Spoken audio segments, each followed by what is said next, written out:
Histórias de amores trágicos ocupam um especial espaço na crônica humana. Sua pungente revelação suscita sempre um sentimento de genuína compaixão, às vezes até de admiração e empatia nas pessoas. A colisão de uma paixão impossível, mas irrefreável e avassaladora, com oposições, proibições e obstáculos poderosos, e suas dolorosas consequências constroem um drama pessoal tão fascinante quanto perturbador, capaz de evocar profundos sentimentos de pena e nostalgia na alma humana. Milhões de ocorrências deste tipo devem ter acontecido e acontecem em todos os quadrantes da Terra. São tragédias individuais, na maioria das vezes contadas apenas nos registros policiais, e feridos somente os diretamente envolvidos. Muitas famílias as têm guardadas na memória, em diários escritos em segredo ou baús fechados a 7 chaves. Na literatura e na dramaturgia, entretanto, o tema propiciou a criação de obras que ganharam fama eterna e serviram para ilustrar todo o mosaico de emoções, medos, desassombro e entrega total que são a base dos relacionamentos assim florescidos. Romeu e Julieta logo aflora a mente. A peça de Shakespeare talvez seja o exemplo mais emblemático do amor trágico. Mas outras geniais produções intelectuais seguem de perto, como a lenda arturiana de Tristão e Isolda, o romance de Tolstói sobre Ana Karenina e o Conde Vronsky, O Amante de Lady Chatterley, do polêmico D.H. Lawrence, Cathy e Heathcliff, em Morro dos Ventos Uivantes, de Emily Brontë, Gatsby e Daisy, do Scott Fitzgerald, e, por que não, Jack e Rose, do Titanic. E se atentarmos bem, podemos incluir o relato bíblico de Adão e Eva, o casal original, irrevogavelmente expulsos do paraíso. O vídeo de hoje vai falar sobre mais uma dessas trágicas histórias, a que envolveu o general romano Marco Antônio e a rainha egípcia Cleópatra. Se você gosta desse canal, por favor, inscreva-se se ainda não o fez, divulgue, compartilhe, comente, envie para seus amigos, seus grupos, dê o seu gostei ou não gostei, aperte o sininho para receber as comunicações. Tudo isso é muito importante para que este canal continue existindo no YouTube. Muito obrigado.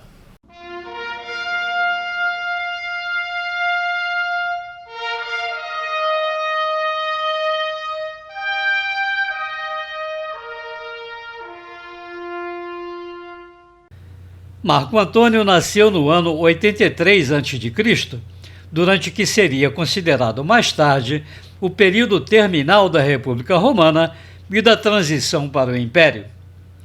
Uma sucessão de guerras civis iria opor lideranças, famílias aristocráticas e figuras poderosas numa disputa pelo poder e pelo controle de uma Roma cujo domínio já se espalhava por todo o Ocidente conhecido. Das margens do Mediterrâneo aos confins da Gália, do Levante, do norte da África e da Ásia Menor, as legiões romanas davam suporte militar a uma hegemonia política que assegurava uma sustentada acumulação de riquezas e de poderio à sociedade romana. Logo no ano seguinte ao seu nascimento, iniciou-se a primeira dessas guerras, originada na disputa pelo controle do Senado entre os líderes das duas fações políticas da época, os populares ou progressistas e os optimates, conservadores. Lembra alguma coisa? Lúcio Cornélio Sulla, o líder dos optimates, marchou sobre Roma e assumiu poderes ditatoriais. Após 2 anos de amplas reformas e uma perseguição cruel aos populares, Sulla renunciou. Mas a desestabilização da República já estava em curso e os anos seguintes veriam uma sucessão de violentas lutas pelo controle de Roma. Marco Antônio iria participar intensamente desse processo, tendo nascido numa família plebeia, mas com fortes ligações político-familiares. Sua mãe, Júlia Antônia, era prima distante de Júlio César e seu pai, homônimo seu, ocupou cargos militares e administrativos importantes. Entretanto, Marco Túlio Cícero, o famoso orador, acusava-o de incompetente e corrupto. O pai acabou por morrer durante uma campanha em Creta em 71 a.C. Viúva, Júlia Antônia casou-se com Públio Cornélio Lentulus, senador e membro da antiga nobreza. Lentulus, entretanto, perdulário e inconsequente, acabou por dilapidar a fortuna da família e envolver-se numa conspiração chefiada por Lúcio Sérgio Catilina, inimigo de Cícero, e acabou sendo executado por ordem deste. Sem uma figura paterna, o jovem Marco Antônio tornou-se naquilo que hoje se conhece por delinquente juvenil, integrando gangues urbanas de adolescentes ávidos por violências e escândalos. Aos 20 anos, essas práticas inconsequentes, que iam de jogo e bebedeiras a notórios casos amorosos, haviam construído para Marco Antônio uma montanha de dívidas e um sem número de desafetos poderosos, entre os quais, e novamente, Cícero. Para escapar dessa complicada situação, em 59 a.C. ele foge para a Grécia. E lá fica por 2 anos, aproveitando para estudar filosofia e retórica em Atenas. Em 57 antes da era cristã, ele dá início à sua carreira militar, indo servir no staff de Aulo Gabinius, procônsul da Síria. No ano seguinte, Gabinius resolve intervir no Egito, cujo conturbado panorama político ameaçava os acordos comerciais daquele país com Roma. Ptolomeu XII, descendente da dinastia iniciada 250 anos antes por Alexandre ao conquistar o Egito e nomear como faraó um dos seus generais, havia sido deposto por sua filha Berenice. Os romanos invadiram e recolocaram Ptolomeu no trono, assegurando o status do país como Estado cliente de Roma. Foi nessa época que Marco Antônio conheceu uma filha do faraó, irmã de Berenice, então com 14 anos, chamada Cleópatra. Em Roma, a arena política fervia e começava a pôr em movimento a sequência de reviravoltas políticas que iriam eventualmente determinar o fim da República. Em 60 a.C., os 3 indivíduos mais poderosos de sua época, Marco Licínio Crasso, o homem mais rico de Roma, Gneu Pompeu Máximo, o grande conquistador do Mediterrâneo Oriental, e Caio Júlio César, Pontifex Maximus e recém-vencedor da campanha na Espanha, formaram um triunvirato. Embora o objetivo fosse a preservação do ambiente republicano, cada um tinha sua agenda própria. Em 59 a.C., na divisão de poder acordada entre os 3, Crasso e Pompeu foram eleitos cônsules, o mais alto cargo na hierarquia política, e César foi nomeado procônsul, o equivalente a governador, da Gália. Transformando o que, aparentemente, seria uma manobra para afastá-lo do centro das atenções políticas numa extraordinária vitória, César iria reverter os prognósticos. Imensamente popular, dada sua fama como estrategista e chefe militar, e tornado incrivelmente rico com as pilhagens da campanha, Júlio César iria tornar-se no homem mais importante da República. Tecendo algumas influências, em 54 a.C., Marco Antônio conseguiu ser transferido para o staff de César na campanha da Gália. Iria ter início um longo relacionamento de confiança mútua e de amizade. César logo percebeu no jovem subordinado suas características de ousadia, coragem, liderança e lealdade, e foi promovendo seu avanço na carreira militar. Na Batalha de Alésia, confronto final da campanha contra o chefe gaulês Vercingetorix, Marco Antônio comandou a cavalaria de César. Enquanto isso, em Roma, a situação desintegrava-se. Em 52 a.C., a violência urbana atingira um nível tal que as eleições não puderam ser realizadas e o Senado foi invadido por gangues. Para enfrentar a situação, Pompeu Máximo foi nomeado único cônsul, com carta branca para pôr fim à baderna. Com a guerra na Gália praticamente encerrada, César, receoso do poder de Pompeu, resolveu enviar Marco Antônio a Roma para defender seus interesses políticos. Por essa altura, as divergências entre César e Pompeu estavam a tornar-se irreconciliáveis. Eventualmente, em 49 a.C., o Senado romano pendeu para o lado de Pompeu, obrigando César a abandonar o comando de suas legiões e retornar a Roma para ser julgado. Temendo por sua vida, Marco Antônio fugiu para a Gália, reunindo-se às tropas de César no momento em que este marchava sobre Roma. No dia 10 de janeiro, César atravessou o Rubicão com suas legiões e o resto é história. Tinha início mais uma guerra civil.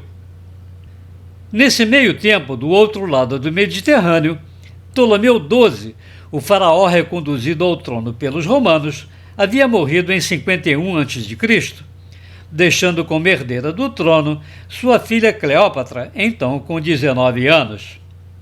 Pelas leis egípcias, uma mulher só poderia reinar em conjunto com um irmão, no caso, Ptolomeu XIII.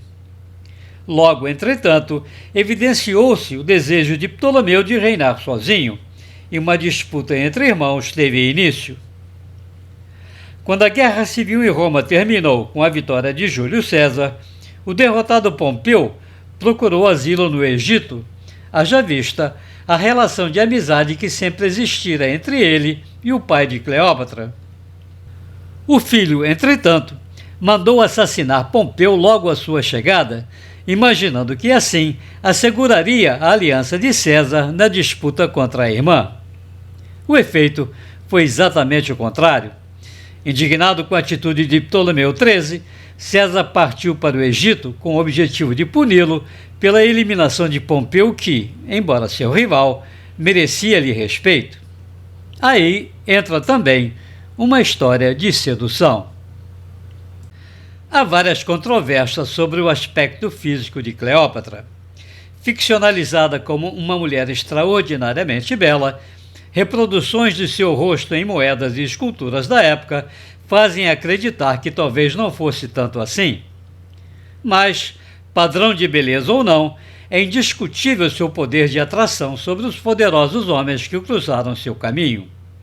E é também evidente sua maestria na arte de seduzir e sua inteligência para conquistar e defender seus propósitos. Sabedora da ira de César contra o irmão e rival, Cleópatra resolveu reforçar sua vantagem, aproximando-se do general romano. Lenda ou fato, a famosa cena em que a rainha egípcia penetra nos aposentos de César enrolada dentro de um tapete evidencia sua astúcia. A artimanha deu certo. César acabou por derrotar Ptolomeu XIII, que morreu na Batalha do Nilo, e manter Cleópatra no trono, junto com seu irmão ainda criança, Ptolomeu XIV. Além disso, ao decidir permanecer no Egito, César manteve um longo relacionamento amoroso com Cleópatra, e que resultaria no nascimento de um filho, Cesarion. Ao retornar a Roma, em 46 a.C., César levou Cleópatra. Durante 2 anos, ela viveria em sua vila perto da cidade. Mas, nos idos de março de 44 a.C., César foi morto no Senado, e Cleópatra, após uma fugaz e infrutífera tentativa de ter reconhecido como herdeiro do líder morto o filho de ambos, retornou ao Egito. O assassinato de Júlio César jogou Roma no caos. E dentro deste conturbado caldeirão político, a figura de Marco Antônio começou a surgir. Seu famoso discurso nos funerais de César e sua pronta ação na perseguição dos libertadores, o grupo que planejara sua morte, o transformou instantaneamente numa forte liderança perante o povo romano. Em 43 a.C., ele, Otaviano, sobrinho neto de César e seu herdeiro, e Marco Emílio Lépido, que havia auxiliado Marco Antônio na luta contra os libertadores, formaram o segundo triunvirato. A exemplo do primeiro, este novo colegiado dividiu entre seus 3 integrantes a administração do vasto mundo controlado por Roma, inclusive toda a sua parte oriental, derrotando as legiões comandadas por Marco Júnior Brutus e Gaio Cássio Longinos, 2 dos assassinos de César. A Marco Antônio coube a Península Ibérica, todo o Levante e uma estreita relação com um estado cliente vizinho, o Egito. O segundo encontro entre Cleópatra e Marco Antônio ocorreu em outubro de 41 a.C., na cidade de Tarsus, na atual Turquia. Segundo relatos da época, Cleópatra transformou o evento num suntuoso acontecimento, chegando num barco riquíssimo, vestida como Afrodite e cercada por centenas de escravos e dançarinos. O efeito no general romano foi imediato e uma solapada paixão começava ali. A união dos dois servia também ao interesse político de ambos. Para Marco Antônio, a estreita aliança com o Egito significava o acesso às riquezas e aos infindáveis celeiros do país, necessários para sua planejada guerra contra o Império Parta, descendente dos antigos persas e permanente inimigo de Roma. Para Cleópatra, era certeza de que Roma não invadiria seu país e garantiria sua permanência no trono egípcio. Nesse meio tempo, no entanto, o destino traçava novas teias em Roma. Assim como acontecera com o primeiro triunvirato, também o segundo estava destinado a naufragar, dadas as ambições de Otaviano, que, com a prolongada ausência de Marco Antônio, se preparava para assumir o controle total. Além disso, Marco Antônio deixara lá sua mulher Fúvia, e o escândalo de sua relação com Cleópatra começava a se espalhar pela sociedade romana. Mesmo traída, Fúvia preparou-se para defender os interesses do marido, reunindo algumas legiões e conseguindo alguns apoiadores para enfrentar Otaviano. Era também um modo de atrair Marco Antônio para Roma. Com uma guerra civil prestes a eclodir, ele retorna e uma paz temporária é acordada com seu rival.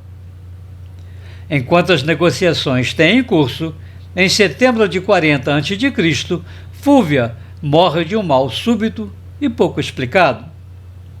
Para selar o acordo, Otaviano impõe a condição de que Marco Antônio se case com sua irmã Otávia. Nada disso, entretanto, é capaz de superar a visceral atração entre os amantes, e Marco Antônio volta para os braços de Cleópatra em Alexandria. É a ruptura final com Roma. Os anos seguintes são de uma crescente animosidade entre os dois triunviros. Marco Antônio tenta desqualificar Otaviano como herdeiro de Júlio César, defendendo que tal título pertenceria a Cesarion, filho biológico de César com Cleópatra. Otaviano, por sua vez, acusa Marco Antônio de traidor da República.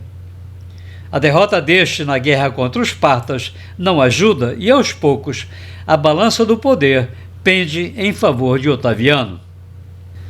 Finalmente, em 31 a.C., a guerra entre os dois explode e acaba por ser decidida na Batalha Naval de Actium, em setembro daquele ano. Derrotados, Marco Antônio e Cleópatra refugiam-se em Alexandria e tentam resistir. Tem início o capítulo final desta história de amor. No início de agosto do ano 30 a.C., Octaviano invade o Egito e chega a Alexandria. Os amantes sabem que é o fim. Não suportando a possibilidade de ser eventualmente levada para Roma, humilhada no triunfo de Otaviano, Cleópatra tenta matar-se, fechando-se numa das salas do palácio e ateando fogo ao recinto. No melhor estilo shakespeariano, Marco Antônio, ao tomar conhecimento do sacrifício de Cleópatra, perfaz o ritual romano de cair sobre a própria espada. Mas a notícia era falsa. Cleópatra fora impedida de se matar. Moribundo, Marco Antônio é levado para junto dela e morre em seus braços. Após realizar os ritos fúnebres do amante, ela também se mata, segundo os historiadores, deixando-se picar por uma serpente venenosa. Vitorioso em todas as frentes, Otaviano iria, em 27 a.C., proclamar-se imperador e passar à história com o nome de Augustus. A história também passaria a crônica de um trágico amor, cujo fascínio iria inspirar um sem número de obras literárias, peças de teatro e, mais recentemente, elaboradas produções cinematográficas. Shakespeare, inclusive, a ele dedicou a peça Antônio e Cleópatra, que estreou no Globe Theatre em 1607. Espero que tenham gostado desse vídeo. Muito obrigado, um abraço e até a próxima!